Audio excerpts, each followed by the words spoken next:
kale tubyogere mu Luganda. Okusookera ddala enjega eyagwa ekiteezi yennyamiza,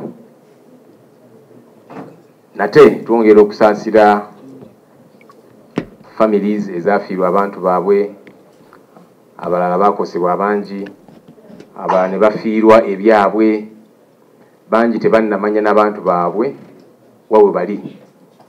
Kyannaku nnyo twawuliddeko nti balekedde awo operation ey'okunoonya abantu. Twagala obbakubira omulanga temulekeraawo, kubanga twawulidde abantu 28 tebannamanyika mayitire. Famiri z'abantu bano zigamba bannaye twagala okutegeera oba baafa kale batuwe emirambo tugifune tugiziike. So tetuyinza gamba nti tulekedde awo okunoonyereza. Poliisi ne kesisi abakibaddemu munoonyereze, musigale nga mukola operation eyo, emirambo gino oba gikyali wansi eyo, famiri efuna waakiri obuweerero ng'etegedde nti kale bafunye omulambo ne baguziika. Naye nga twongera okuvumirira olusaagiriro oluli mu mirimu gya gavumenti, kiyite incompetence, negligence, obulagajjavu obw'ekika ekyawaggulu. Kubanga ekyagwa ekiteezi si kigwa kitalaze. Manyi tulina ebintu bingi ebibeerawo nga kigwa kitalaze. Kino ekyekiteezi munnange kyalaga. Amabaluwa gawandiikibwa twagalabye nga waliyo zi warning nti naye bannange wano tubeewo kye tukola, kubanga ebisasiro bino bigenda kugwira abantu. Ne wayitawo weeks eziwera tewali kyakolebwa. So katuyinza gamba abantu nti kino kigwa kitalaze kubanga kyalaga. Bakitegeerako tebalina kye baakola. Kati buno bwe bulagajjavu. In fact ffe twalisuubidde nti abamu baali badde baagobwa ne ku mirimu gyabwe oba n'okulekulira ku lw'obulagajjavu buno. Kubanga mu mwaka 2024 ng'abantu bagwirwa ebisaaniiko ne bigwira abantu ne bibatta ebisaaniiko kasasiro. In this day and age kikyamu tekikkirizibwa. Gavumenti twakitegeerako nti yawaabo abaafiirwa abantu baabwe $5,500, abo abaafuna obuvune ne bawa $1,000,000. $5,000 teziyamba n'abantu kutegeka kuziika muntu waabwe. Ate mpulidde nti bonna tebannazifuna, baasuubiza busuubiza.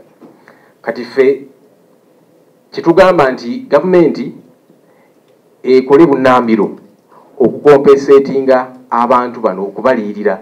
Of course tewali ssente ze bayinza kuwa ezinaakomyawo omuntu wo afudde, naye ekyo kiba kugamba nti gutusinze nga gavumenti olw'obulagajjavu, negligence eyo. Abantu bano bakompensatingibwe nga bwe kirina okubeera ekimalira ddala obulungi. So sigamba nti $5,000,000 genda oziika omuntu wo, $1,000,000 genda wejjanjabe. Nedda, oyo si compensation gwe tugamba. Era kino bwe kitaakolebwe tuli mu kwogeragana na families zino abaafiirwako abantu baabwe, era nga tugenda bayambako okuteeka omusango mu kkooti olw'obulagajjavu buno, kubanga abantu baabwe baafa ku lw'obulagajjavu bwa KCCA ne gavumenti. Bakitegeerako nti ebisaaniko bino binaatera okuyiikira abantu, tebalina kye baakolawo. So bw'ataabeerewo compensation kuliyirira abantu baffe bano okumala, tugenda bayambako okuteeka omusango mu kkooti, kuba gavumenti oluusi yeetaaga giteekawo kazito. In fact teyalirinze nakola ekyo. Obanga oli gavumenti naddala ng'ofaayo eri abantu, baali badde abamu nga ba officials abamu baagobebwa dda, era gavumenti nga yamuvinze dda okuliyirira abantu bano. Naye kati bali awo mu zitenti, tebalina mmere, embeera gye balimu mbi. Naye ate nga gavumenti yalagajjira ensonga zino ekyaliwo terina kyekolawo. So katusobire banaamuvinga bunnambiro. Awatali ekyo tugenda kuyamba abantu bano bateeke omusango mu kkooti ogw'obulagajjavu, negligence, ku nsonga eno. N'ekirala ne gavumenti bategeeze eggwanga pulaani eryetya ey'akasasiro going forward, kubanga bagezaako enkumba ne bagenda ne babowa ennaku bazaalinya ne bagezaako ekira nawa buli wabagenda nabo bagamba waayi akafo kaffe katono tetujja kusobola kasasiro oyo yenna. Ate nawulidde abamu nga banyiiga nti naye lwaki temutukkiriza. Well, nabo oba understandinga bw'agamba nti kaakati akafo kaffe katono. Bwe tunaagamba nti lubeerera musigale nga muyiwa wano kasasiro, nabo kijja bazitoowerera. Kaakati twagala okutegeera okuva eri KCCA gavumenti pulaani eri ki? Waliwo eka 136 ezaagulibwa emukono eyo Ddundu. Ettaka eryo ki ekyalituukako? Kuba tuwulira liriko n'empalana naki ki ekyatuukawo kubanga obuwumbi obuwerera ddala bwakozesebwa okugula ettaka eryo. Kiki update ku nsonga eyo? Kubanga tugenda sigala nga buli kanaku onoonya wono kasuka kasasiro, buli kanaku tekiri comprehensive kwa kasasiro wa Kampala muyitirivu. N'ekirala, gavumenti twalirowoozeza nti yalibadde serious nnyo ku nsonga ez'okuprocessinga kasasiro ono, okumuggyamu amasannyalaze, ebigimusa n'ebirala. Tekinologiya oyo waali. Lwaki gavumenti tetadde essira ku nsonga ezo? Lwaki? Kubanga really mu mwaka guno gwe tulimu tekinologiya kati ebintu bingi ebiriwo. Abantu mu mawanga gamu tebakyabonaabona ne kasasiro, bamufuna ne bamurecyclinga ne bamuprocessinga ne muvaamu kino ne muvaamu kiri ne muvaamu kiri. Gavumenti pulaani yammwe eri ki? KCCA ne gavumenti twagala ogitegeere, eggwanga ligitegeere tumanye. Kubanga we tulina okugenda, otherwise tojja sigala nga onoonya nti kaakati Ddundu, kubanga ne Ddundu n'ekiseera kijja tuuka nawo wajjule ng'okola otya ng'onoonya awalala. Tunaasigala bwe tutyo ate nga kasasiro ono tuyinza omumuggyamu omugaso oguyinza okuyamba eggwanga lyaffe. Kati tusoomooza KCCA ne gavumenti twagala okutegeera pulaani eri etya ku nsonga ezo. Ensonga endala etwagala okwogerako ya ntuula za Parliament ezigenda okubeera mu bitundu by'eggwanga eby'enjawulo, regional seatings. Nalabye Parliament ekozesa ekifaananyi kyange okugezaako okuzipromotinga ate nga bamanyi positioni yaffe ku nsonga eno, naye ng'obaolyawo bagezaako okunsika eriyo. Akumunaye kafu. Twagamba nti entuula zino ez'omu bitundu eby'enjawulo si nnungi. Ku lwaki? Kino kye bawuddiisa abantu nti kakati Parliament bw'enejja mu kitundu kyammwe ensonga zammwe zigenda kutereera, kikyamu, si kituufu. Kubanga ensonga z'ebitundu bino eby'enjawulo zimanyikiddwa. Ababaka okuva mu bitundu ebyo eby'enjawulo, okuva mu mambuka, bazze boogera ku nsonga zino ezibaluma. Kaluma Bridge yasalibwako. Kakati abantu abagenda mu Northern Uganda oba okuvaayo balina kwetoola transport bakozesa mungi, ebiseera ne bakozesa biyitirivu. Kwegamba Northern Uganda eringa eyasalibwako ku Uganda. Ensonga eyo gisooti nga weetaaga kusooka kugenda gulu n'otuulayo nga Parliament. Tetuze nga tuzoogerako wano nga abakiise baabo bazoogerako ensonga ezo. Bazze boogera ku cattle rustling, okubba ente zaabwe, ensonga za boundaries, nga boogera ku ttaka lya apa, abalaalo, abantu beekaluma abamu tebabaliyirira, ensonga ezo zikyaliwo. War claimants, abantu abaafiirwa ebyabwe mu lutalo. Gavumenti nga yali eyina okubaliyirira, ne kaakati ensonga ezo tuze tuzoogerako tebannazikolako. Ensonga eza nodding syndrome, nakati abantu beyo bakyabonaabona, ate nga ababaka baabwe bazze boogera ku nsonga zino nga tuziteesaako mu Parliament. Kaakati tezikoleddwako. Munaalowooza nti Parliament yonna yonna bw'eneesitulibwa n'etwalibwa mu Northern Uganda w'eneeviirayo ng'ensonga ezo zikoleddwako. Kubanga bwe tuba tuli serious nga Parliament ku nsonga zino tuzimanyi, tusoomooze tusindiikirize gavumenti okukola ku nsonga zino eziruma abantu bano. Kye tulina okukola mu kifo ky'oga Parliament yonna tugisitule, tusaasanye buwumbi na buwumbi, just okugenda n'etuulayo. Abantu b'eggulu, abantu ba Central, Eastern, Western kye baagala nsonga zaabwe kukolebwako. So si kubawuddiisa nti kaakati abo ba Ssenyoyi abataagala Parliament gyetuule eno tebaagala bizibu byammwe kukolebwako. Ebizibu byabwe tuze tubyogerako wano mu Parliament yaffe e Kampala. Lwaki tebikolebwako? Kati nolowooza nti Parliament yonna bw'onoogisitula n'osaasanya buwumbi na buwumbi n'egendayo eyo weenaaviirayo nga Kaluma eteredde, ababanja ssente zaabwe nga bazifunye ensonga za nodding syndrome Apaland n'ebirala byonna nga bikoleddwako kubanga tubimanyi tulina kusindiikiriza gavumenti kukola ku nsonga zino so sikubuddisa abantu nti kakati palamenti bwenejja netuula eno ensonga zammwe zinaakolebwako nedda ate n'ekirala obuzibu bwe buli nti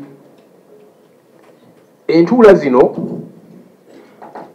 engeri ekiteeso gye kyavaayo baabikola byonna mu nkukutu sipiika ng'ayita bakomishona abamu ne batuula awo ne basalawo kale tugenda saasaanya obuwumbi n'obuwumbi entuula za paalamenti zino fe abamu nga tebatuyise kikimukweka kubanga ekiteeso bwe kiba nga kirungi lwaki mukikweka kufa abamu nze mpandiikira sipiika amabaluwa ag'enjawulo nga mmubuuza ku nsonga eno yakanziramu juuzi ate ebbaluwa gye yawandiika nga ansaba nkunge ababaka b'opozitioni okubeerayo mu ntuula zino tayanukudde ensonga zino zenze njogerako kiteeso kyajja kitya mwakkaanya mutya nti kakati ssente bweziti buwumbi na buwumbi bwe bugenda okusaasaanyibwa byonna byonna ebyo tabyogeddeeko naye ansaba kakati kunga ababaka ab'opozitioni gy'okulembera bajje ku diiru ki bannange singa mwali mwagala tubyetabe lwaki temwatu involving okuviira ddala mu ntandikwa ne mumaze okuyisaayisa ebintu ebyo ssente obuwumbi n'obuwumbi obugenda okusaasaanyibwa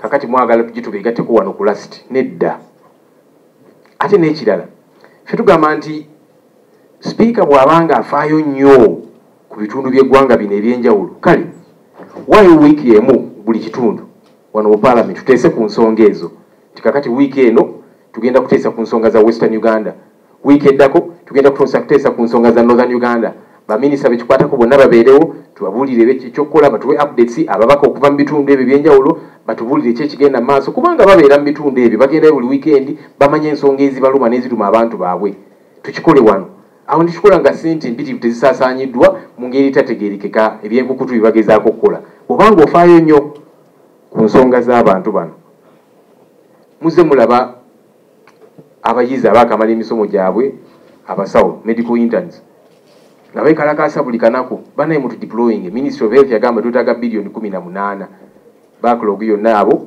okuba deployinga paalamenti bwe beefaayo nnyo ku bitundu by'eggwanga ebyenjawulo lwaki tetusomooza gavumenti leeta supplementary budget abasawo bano bagende mu bitundu by'eggwanga ebyenjawulo kubanga ebitundu bino ekimu ku ebyo kye byetaaga be basawo amalwaliro ga gavumenti agasinga mu bitundu by'eggwanga ebyenjawulo teri basawo ate nga bano ba medical interns be bakola omulimu ogusinga nga bali mu bitundu ebyo lwaki ekyo tekikolebwa kubanga bw'okola ekyo regions zino bozifuddeko nnyo kubanga ba medical interns tebadeployingibwa wano Kampala wokka badeployingibwa mu northern Uganda western eastern central yonna lwaki tetukikola tulage nti tufaayo nnyo ku bitundu by'eggwanga ebyenjawulo so ffe tukyagamba nti ensonga eno tetugenda gyetaba musi nti abantu b'ebitundu by'eggwanga ebyenjawulo tetubaagala nedda naye tugamba nti baleme kubawuddiisa nti paalamenti bwene saasaanya obuwumbi n'obuwumbi okujja n'etuula eyo weneeviirayo ng'ebizibu byammwe bigonjooleddwa nedda ebizibu ebyo tubimanyi bikolebweko kuba tuze tubiteesaako wano e Kampala nga tuyinza n'obiddingana nga ssente empitirivu tezisaasaanyiddwa ensonga endala gye twagala okwogerako ensonga y'abannaffe ba commissioners twabiwulira beetwala mu kooti ogezaako okusiiga akazigo ku nsonga eno tubadde tunoonya omukulu yatwala ensonga eno mu kooti nga twagala okumwenkareginga ateekeyo appeal naye tafunika kubanga oba oli awo abaamutuma okuteekayo omusango guno tebaagala appeal eteekebweyo kati kikulaga nti omusango guno gwayita mu nkutu buli omu yagutegeerako nga kooti efulumiza ensala yaagwo ekyo nno kyewuunyisa naye bannaffe bano bw'olaba nga baagenda mu kooti okugezaako okwenaazaako enziro ate ne kooti teyabawadde ekyo kye baali baagala kubanga kooti yavuddeyo n'egamba nti kaakati kalaani wa paalamenti clerk to parliament abonerezebwe ku lwa service award ze baawa ba commissioners kaakati clerk wa paalamenti omubonereza otya ekikolwa ekyakolebwa kiba nga kyali kirungi kubanga ye atula mu commission meetings n'awandiika minutes. Commission kyesazeewo kyalina okuteeka mu nkola yenga clerk. Kati kibasalawo kati tutudde wano twegabire sente. Bali bakabeera mu office myezi bwezi. Ne batuula nti kakati tukoze bulungi emirimu gyaffe twesiime. Babasiima ki emyezi bwezi nga mwakatula mu office? Munange yali leader opposition nti government eyagala kusiima kubanga ogiwakanyiza bulungi ogivuganyiza bulungi. Ebintu bino munange tebikola makulu. Ne bwe tunabisiiga akazigo tutya. Kakati kooti gye baddukidde egamba nti clerk abonerezebwe. Kati kikulaga nti waliwo ekikyamu ekyakolebwa. Tumuyinza okugamba nti legal issues naki naye kusingira ddala moral issues nti ebikyamu ebyakolebwa kyobudula ne clerk baagala abonerezebwe. Speaker yawandiise ebbaluwa ng'agamba nti kaakati censure motion genda maaso kubanga kooti esazeewo. Kooti yasalawo ki? Lwaki kooti eyagala clerk abonerezebwe ng'ate abafuna ssente weebali? Kati ffe tugamba nti twagala okudiringa nabo politically. Njagala kubira omulanga Speaker wa Parliament, Right Honorable Anita Anet Among Magogo. Tololesa butiitiizi munnange. Ensonga giteeke ku order paper tugiteeseeko. Bwe kiba ng'ekyakolebwa kyali kirungi tukiteeseeko. Kuba kooti egamba clerk abonerezebwe kubanga waliwo bitaatambula bulungi. Lwaki tuyagala tubiteeseeko? Kuba kooti teyagamba nti temubiteesaako nga Parliament. Ekyo si kooti si kyeyagamba nga kooti. Naye kati ye agezaako kukozesa obukujjukujju okubikkirira abantu bano kubanga bingi ebigenda mu maaso mu commission eyo. Abamu gye batatuyita ebikyamu batuula eyo. Speaker neyewa contract yawa radio ye bagiyita Mama Bukedya FM eri eyo Bukedya. Contract ya buwumbi 3 milioni 10 okola emirimu gya Parliament. Neneebuuza lwaki tebasaba media houses endala zi radio zi TV ezina frequency etuuka mu ggwanga lyonna kubanga eya Bukedya yo etuuka mu kitundu ekitonotonaawo. Lwaki bana nabo temwabayita okuteekayo bidding tulaba ani asinga alina frequency neno okutambuza emirimu gya government naye neewa contract eyo. Ne batuula nti kakati nga speaker neetaaga okuteeka waza razor fence n'okugula solar lights mu maka ge ag'obwannannyini ag'Ebukedya ne baziisa milioni 5 okweyongerayo.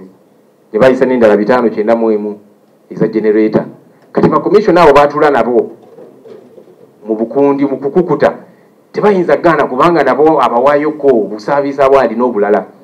Kati commission eno ekyali ku spotlight kubanga sente mpitirivu ezibbibwa mu commission eyo. Kyovudula aba speaker agezaako okubikkirira. Ffe tugenda kusirika ku nsonga z'obubbi, ensonga za corruption ezigenda maaso mu commission eno. N'ekirala mwalaba buwumbi bwali 10 mu milioni 6 zaateekebwa ku accounts z'abakozi ba government. Ne bazijjayo ne baziwa speaker n'azikozesa ki? Tuwulira ebintu bingi byakoze eyo. Ewuwe azimbye eddwaliro, azimbye essomero, ekisaawe naki. Yali ng'atuukiriza kye yayogera bwe yali erwengo nti ate wali buzibu obubba ssente z'omuwa omusolo kasita ozigabanako n'abantu bo. N'ebintu by'ozimbye bibyo ng'omuntu si bya ggwanga. So awo tugenda kulemerawo paka abalowooza nti tujja ekigere ku accelerator tukyalemerako paka. Finally, ensonga y'aba ambassadors twalaba Henry Mayiga Deputy Ambassador wa Uganda UAE era Consular General e Dubai yayitiddwa okuvaayo kubanga mwabiwulira nti embassy yaffe eyo consulate emisana ebeera eweereza nga embassy ekiro nga bali eyo muzaala taddeyo bigambling machine.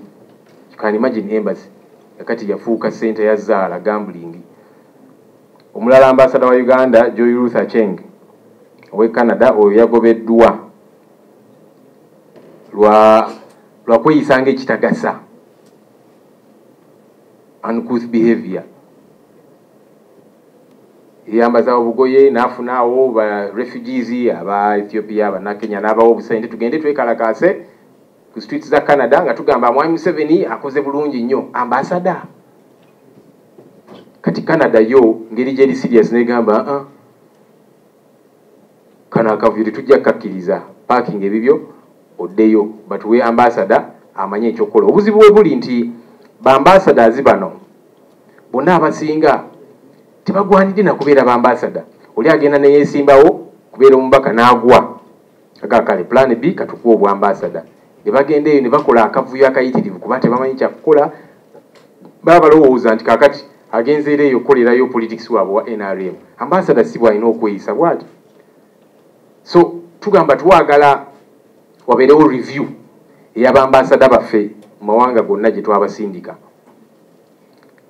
Abantu bano bagwanidde okubeerayo balina ebisaanyizo ebiwera kubanga abasinga weesimbeewo n'ogwa mu kifo ky'okutwala eyo otuswaze bakuwa obwa RDC wano bakuwa obwa presidential advisor obeere wano akavuyo kakolere wano wakiri mu kifo ky'okugenda eyo otuswalize eyo. So twagala wabeerewo review y'abambassadors bonna be tulina mu mawanga ag'enjawulo kubanga tukubye okuswala bannange. Gavumenti egenda negamba nti kakati mu opposition mutwogerako ebikyamu bwe mugenda eyo ne mutambula mutuswaza. Kati ono yabaswaza yekka ate ffenna n'atuswaza kubanga ambassador waffe ng'eggwanga. So kitwagala okulaba wabeerewo review to making sure nti tulina abantu abagwanidde career diplomats abagwanidde okutukiikirira ng'eggwanga. Ebyo ebyaffe. Asks that as the opposition engaged these anti-corruption agencies. It's actually a few weeks ago when I did call you people here, and I even shared with you the correspondences when I wrote to the IGG, DPP, Auditor General, asking them to investigate the corruption in Parliament. I can reshare those correspondences. Some of them wrote back, and then I wrote back. So maybe you were absent that day, but I will share those correspondences because yes, we have written, and we have put to task these anti-corruption agencies, asking them to do their job. In one of the responses by the IGG at the time, she said, the Auditor General was still investigating, so we don't want to crowd the investigation. So we are waiting for the Auditor General to finish, then we shall come in. So very soon I'm going to write to her, asking her whether it is not due now for her to come in, because I want to imagine the Auditor General should have finished, or whatever the timeline is. So, but to answer you very directly, yes, we have written. I shared with you those letters, media houses, here at the press conference, but I can share them again.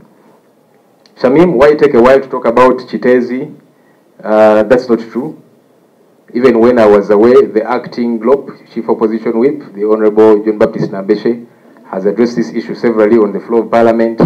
The area leaders, Honorable Muwada Nkunyinji, who is part of a shadow cabinet, and others, have been addressing these matters. So when we are away, we don't move with the offices, or work does not stall. So you might not have heard me specifically because I have been away, but that doesn't mean the leaders who have been around have not been following up these issues, and I've been in touch with them. So yeah, perhaps you wanted to hear my voice. Now you have heard it, now that I am back on that issue.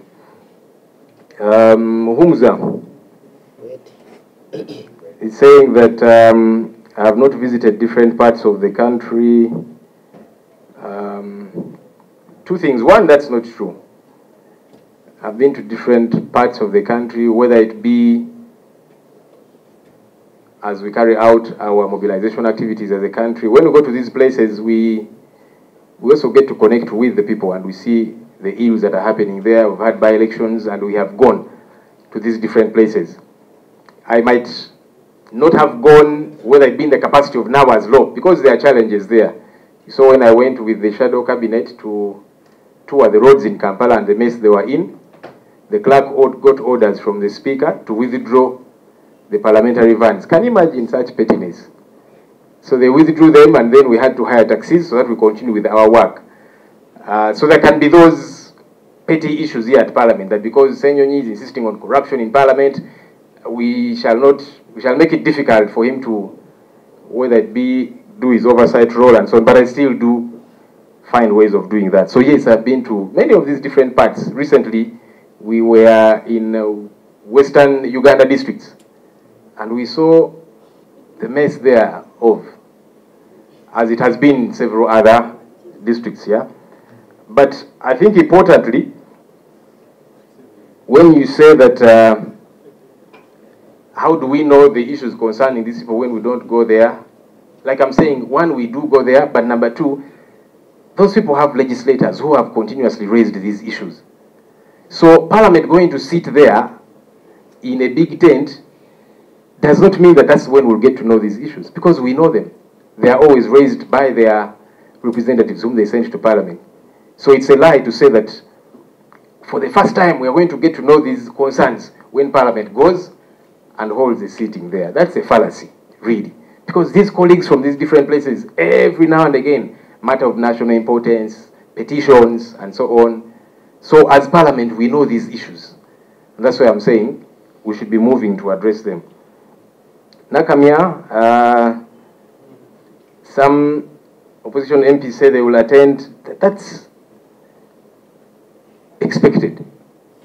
When we stayed away from the budget reading and the State of the Nation address, there were some opposition people there. That's not unusual.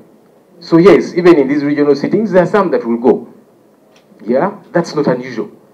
When we, at the time, stayed away from Parliament over the brutality and so on, there were some who would put on their suits and then they go and sit in Parliament.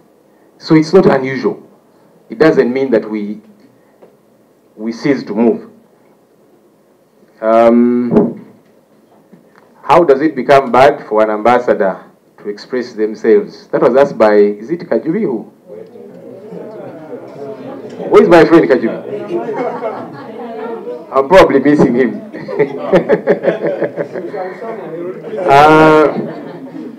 You see, with every office there comes responsibilities. There is such a thing as the Vienna Convention, which adumbrates how diplomats are meant to operate. Diplomats are not political activists. And that's why Canada expelled this person. Because they're saying you are violating the Vienna Convention, you're violating the modus operandi of diplomats as it should be internationally. Same thing with here, let's not even go so far. I mean, we see government employees who operate as political activists, which is wrong. RDCs, for example, and several others who end up doing political work, which is wrong. Government should be taking action, upon them, but it does not. Now, that doesn't mean that because our government, whether it be sheer incompetence or because they benefit out of it, that they will not take action. Other governments are serious. So when you are a diplomat, you're expected to behave like a diplomat. When you don't, they'll expel you. So it's as clear as that, because these ambassadors don't go there to mobilize for the party called NRM. They are there representing the country called Uganda. And that's why, when you are in any of those countries, regardless of your political affiliation, you should be able to go to this embassy if there's any concern or whatever. So Canada was saying, for us, we take these international treaties seriously. If for you in Uganda, you don't. Grandson, why always lament? My role as leader of the opposition is to keep the government in check. So what some people call lamenting, it is us, me and my colleagues, keeping the government in check. Of course, government will say, but you're always crying. Now you cry about corruption. Now you Ruvoa Hospital. Now these loans. Now, yes, that's my duty, to keep the government in check. When we say stop the brutality, we want service delivery, stop the corruption. Some people might see it as lamenting, but that's our duty, keeping the government in check. And we'll not stop doing that. We'll do that severally. You know, we release alternative budgets, ministerial policy statements, minority reports, and so on. Yes, we are putting the spotlight on the issue, and then we even provide the remedy. So we're not going to stop doing that. I know that government uses that to try and blackmail us, so that we keep quiet. You're just lamenting. We are carrying out our cardinal duty, which is to keep the government in check. And we are not going to stop keeping the government in check. We'll do everything within our powers to keep the government in check. They don't like it, by the way. That's why they say, you Ssenyoyi, you're always lamenting, you're always, crying. Because they know that the issues we are raising are critical issues. And that's why we shall not stop to keep the government in check. Somebody did say, and by the way, now that we are in opposition, our role is to keep the government in check. We are saying, when we get to power, we shall just be arresting the thieves. We shall not be struggling around, essential motion, now court, now this, now press conference. We shall just arrest and lock up the thieves, because there we shall have the powers to do that. Now, ours is to keep the government in check. And that's why the country is aware of many of these things, because we are playing our role. The country is aware. And that's why when you go out there, interact with them, they tell you about these things, because we talk about them. If we keep quiet, they will not be in the know. Somebody said that Honorable Mpuga said since he left office, it is not operational. I don't know if he actually said that, but I don't want to compare myself to him. We are not comparable. No, we are not. I am Joel Ssenyoyi. And other leaders are other leaders. So, we have different yardsticks. When I came into this office, that's now when you began to know about the corruption in the Parliamentary Commission, which has been happening in the past years. Because that's what they would sit and engage in all of this corruption. Now you know, because I'm speaking about these issues. And I'll not stop to speak about them. So if somebody is complaining and saying, but now you're not different, you're more radical, why don't you keep quiet about certain things? I am not him, I am Joel Ssenyoyi. I don't entertain corruption, so I will speak about it. I'll condemn it. So the corruption that's happening in the Parliamentary Commission, which you never knew about, now you do, because we are here. And we'll keep letting it out. Sometimes we do it directly, other times, say, okay. They might say, hey, but Joel seems to have a personal issue. Then I'll give the information to somebody, you put it out there. And you have been seeing information out there from different people, because we shall avail this information. That's why I'm in this office. I'm not in this office to massage anyone. I'm in this office to keep the government in check, to make sure the taxpayers' money is properly utilized. When that does not happen, I will speak out, I'll expose the rot and all of that corruption. No wonder they don't want me to attend the Parliamentary Commission meetings, because they know the dealings that happen there. Because if all was happening the right way, why don't they want me to sit there? So clearly now you know that all the while they would be sitting in these meetings cutting deals. That's why, please don't try and compare me, please. No.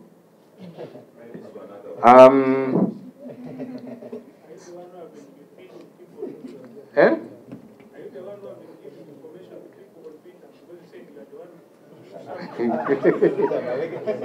What you should know is that whatever information you see out there comes from somewhere.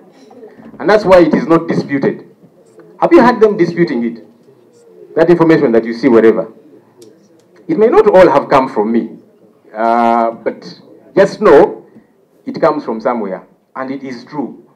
That's why you don't see them disputing it. Did you see the speaker disputing that she gave her radio station a 3.1 billion shilling contract? Did you? When we talked about the service award of commission, which happened in May 2022, we got into office, said, what nonsense is this? The public has to know about this. Yeah, but it had happened, and they were keeping quiet about these many issues. So did you see them controverting it? They're only saying, but we deserve to be given a service award. They're not saying it is false. And all of these different things that you see out there, they're not disputing them. because they are factual. And we shall keep exposing this corruption.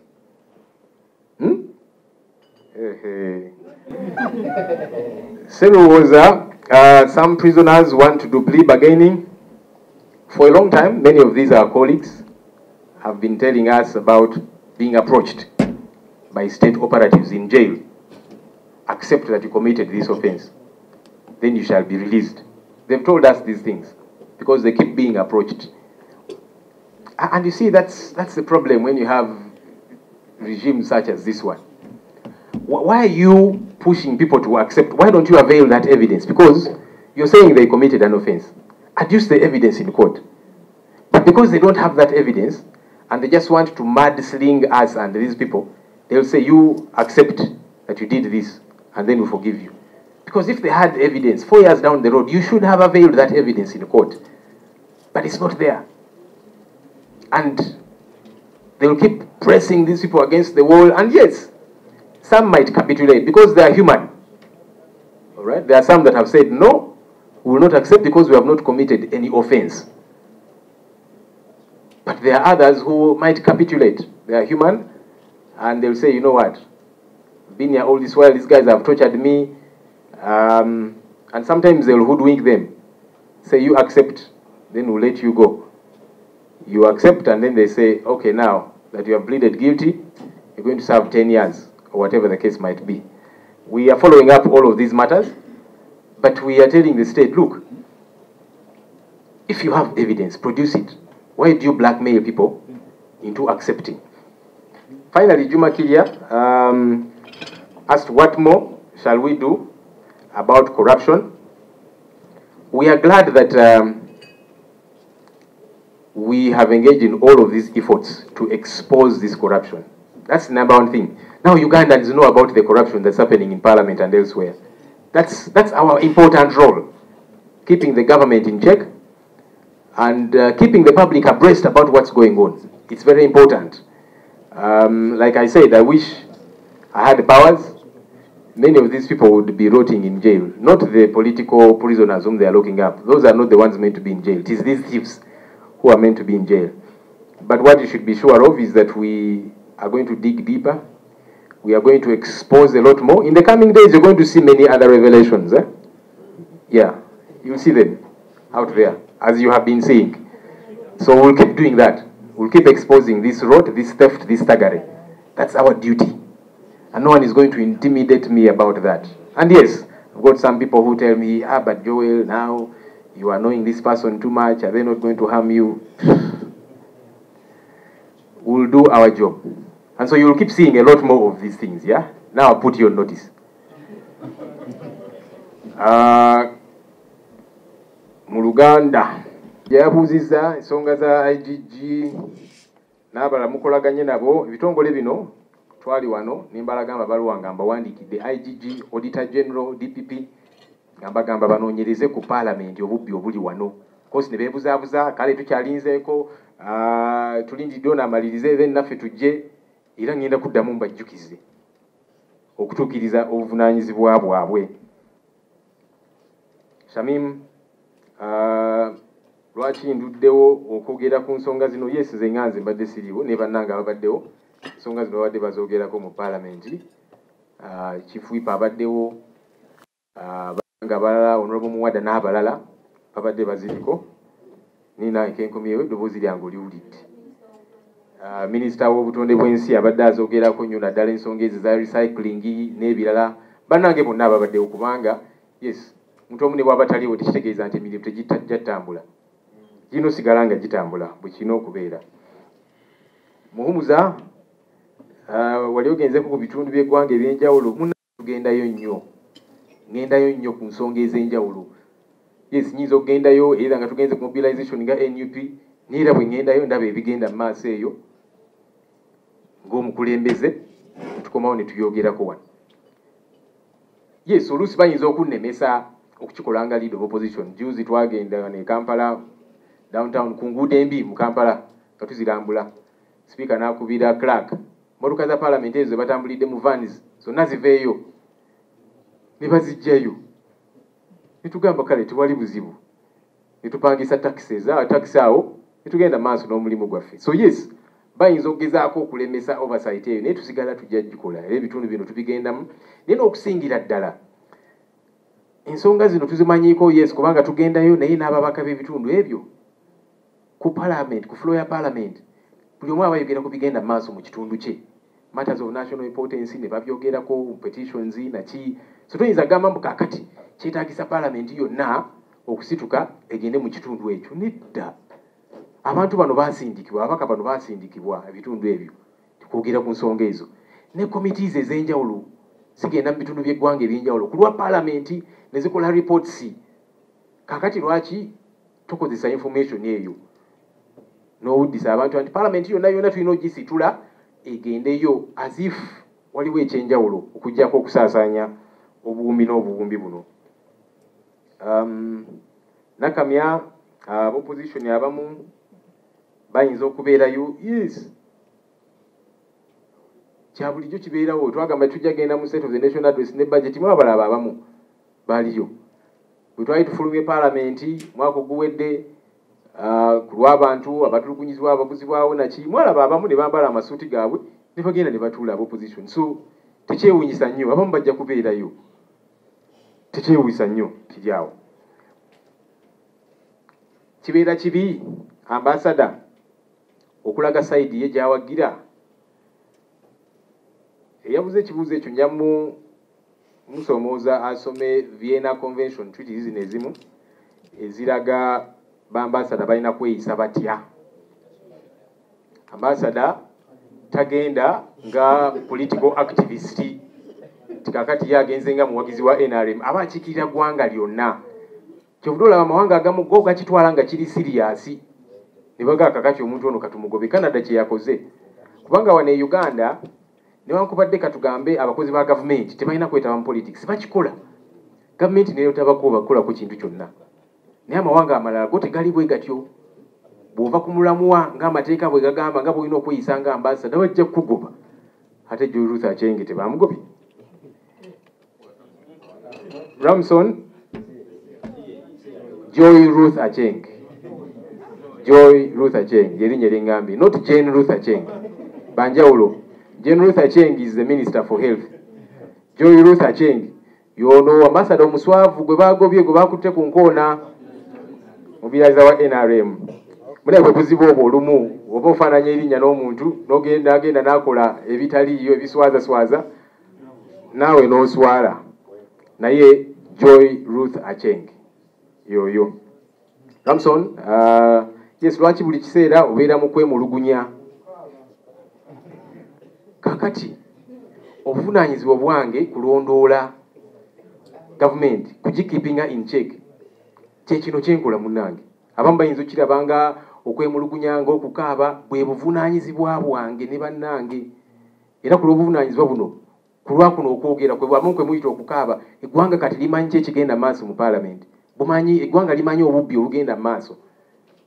Ku lw'obuvunaanyizibwa obwo bwaffe bwe tutuukiriza. Yes, oluusi tukikola mu alternative budget, ministerial policy statements, alternatives n'ebirala minority reports nga yes bwe twemulugunya tubalaga kino kye kituufu ekirina okukolebwa. Okay, so yes nalibadde nange saagala kwemulugunya bwemulugunya. Singa nina obuyinza bano ababba ssente y'omusolo balibadde bali mu kkomera naye sinnabufuna. Singa nabasiba dda nnyo nno n'ebisumuzo n'embikanyuga naye obuyinza bwe nnina kati kubalondoola kubateekako kazito kyekyo kyenkola ne bannange. Tujja sigala nga tukikola, tujja sigala nga tubalabisa. Kikulu kyovudde olaba kati eggwanga limanyi obubbi obugenda mu maaso. Kubanga singa tetubalabisa ne tusirika nga bannaffe abamu kati ebimu mutandise obitegeera kati kubanga tugaye tetujja bisiriikirira. Eyagambye nti ow'ekitiibwa yagambye nti bukyanga ava mu ofiisi emirimu tegitambula. Well, simanyi oba yakyogedde naye nze mba saagala kwegeraageranya na muntu yenna kubanga nze Joel Ssenyoyi n'omulala abeera mulala. Enkola zaffe zibeera za njawulo. kakati nze bwe nayingira ofiisi eno neŋŋamba ngenda kuwanika obuziina bwonna obuli wano mu Parliament. Kyovudula mutandiko bitegeera ebyakolebwa emyaka egyayita nga batula mu commission ne beegabira obusente naki neŋŋamba nedda bino byonna tujja bijjayo mu ngeri ez'enjawulo era muzze mu birabo ekyo era n'ebirala bijja mujja biraba tujja sigala nga twanika obuziina buno nga tulemerako ku nsonga za corruption ez'obuli bw'enguzi obanga bannanga abalala bo teyali nsonga of course teyali badde ensonga kubanga baaleetaba mu bintu bino kakati nze bwe nayingirawo neŋŋamba nedda byonna nja bijjayo byonna ebize bibeerawo kubanga ebintu bino byonna bimuze mulaba si bya wiiki ewedde si bya mwezi guwedde zino zi contracts ze beegabira Amongo n'abalala baani zaaliwo mu kiseera ekyo zisaabisa waadi n'ebirala kati nze bwe nayingira office ne bannange ne tugamba nti nedda ensonga zino tulina okuzoogerako obubbi buno bulina okuvaayo eggwanga ne litegeera era n'ebirala bikyajja mujja biraba. Sserowooza agambye nti abasibe abamu baagala okukkiriza emisango kyannaku nti gavumenti ekwata omuntu ne mujwetekako ebisangosango obujulizi ne bubula kuba tebuliiyo kati olwokubanga obujulizi tebuliiyo ng'etandika batiisatiisa nti kakati mukkirize ebintu bino tubate. Bannaffe bano bazze batubuulira nti batuukiriddwa abantu ab'enjawulo okuva mu state naki nga babagamba mukkirize emisango gino tubate naye ate wagamba omuntu yazza omusango lwaki toleeta obujulizi omusango ne gumukka mu vvi lwaki oba omutiisatiisa akkirize nga tegwogamba obujulizi obulina kale kikulaga nti ebintu bino bijweteke of course abamu abasinga bagambye nedda tetujja kukkiriza misango gino kubanga tebaagiza abamu bayinza okupondooka omuntu alaba naye abantu bano bantulugunyiza nnyo kampondooke enzikirize sinti yakikola naye ngagamba owaayo olwoliawo kinantaasa okuva mu kkomera ate ng'ekyo nakyo toyinza kukyesigamako nnyo kubanga abantu bano bawuddiisa nnyo toyinza okukkiriza omusango ne bagamba kakati engeri gy'ogukkiriza tugenda kusiba emyaka 10 so bwe buzibu obuliwo naye tugamba gavumenti nti oba mulina obujulizi ku bantu bano lwaki ate mubatiisatiisa bakkirize emisango gino ng'ate obujulizi obulina lwaki temubutwala mu kkooti mubalumirize. Finally Juma Kirya kiki ekirala kyetugenda okukola ku nsonga kyetuliko tugenda kwongezaamu bwongeza ekyokuwanika obuziina buno ekyokulaga eggwanga obubbi obugenda mu maaso ekyokunokolayo ensonga zino ekyokulabisa ensonga zino tugenda kwongezaamu bwongeza. Abamu bayinza okulowooza nti mwe mukyogerako bwogezi yes nkyogerako kubanga siina buyinza kaakano bubasiba bisinga mbulina singa nabasiba dda naye obuyinza bwe nnina okulondoola gavumenti okugikipinga in check tujja sigala nga twanika obubbi buno obugenda mu maaso n'eggwanga litegeere kati eggwanga limanyi nti obubbi we buli wano mu paaliyamenti kitaaliwo luli ate ekyo kirungi eggwanga neyitegeera neyitawuddiisibwa era mulaba amaloboozi gavaayo kyovudde olaba bannaffe bano bapapala kakati eggwanga nga litukyaye kakati tugezeko tugende tubakyalira ebitundu by'eggwanga eby'enjawulo balowooza kinaaba naazaako enziro nedda so kino kyetukola kikulu era njagala kukubira omulanga bannange tewabaawo omuntu yenna abanafuya tera nti mubyogerako bwogezi naki yes buvunaanyizibwa bwaffe okwogera ku nsonga zino kyovudula tuli mu ofiisi zino tujja sigala nga twogera ku nsonga zino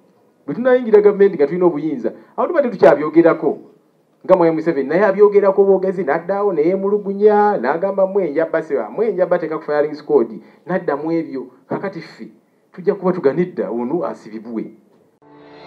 Weesiimye mattu oli wa mukisa okukira abalala omugugu gw'ebizibu by'ettaka gukutikkuddwa Brand Property Services Limited ku lw'ettaka eritaliiko nkaayana ennyumba eziwedde okuzimbibwa wamu n'ez'okupangisa apartments ez'okupangisa wamu n'okugula mu mawanga ag'enjawulo okuli Uganda, Kenya, Bungereza, Dubai, America wamu ne Canada okuddaabiriza ennyumba oba ebizimbe byo property management n'abasaveya abakugu abataakufere twekwate ku nsonga zonna nezeekuusa ku by'ettaka nga kw'otadde n'okugobera ku kyapa kyo. Kati pazo y'eby'ettaka ebadde kukaluubiriza egonjoddwa bw'okwataganye naffe. Tukubire ku noti 703-824-79 oba noti 773-265 noti oba otusange ku MT House omwaliiro ogusooka room 5 ewazana ku Entebbe Road okuliraana ekizimbe kya Muguluma Empire. Tukyalireko ne ku website yaffe www.brandpro.co.ug. Brand Pro Property Services Limited, tutuukiriza birooto.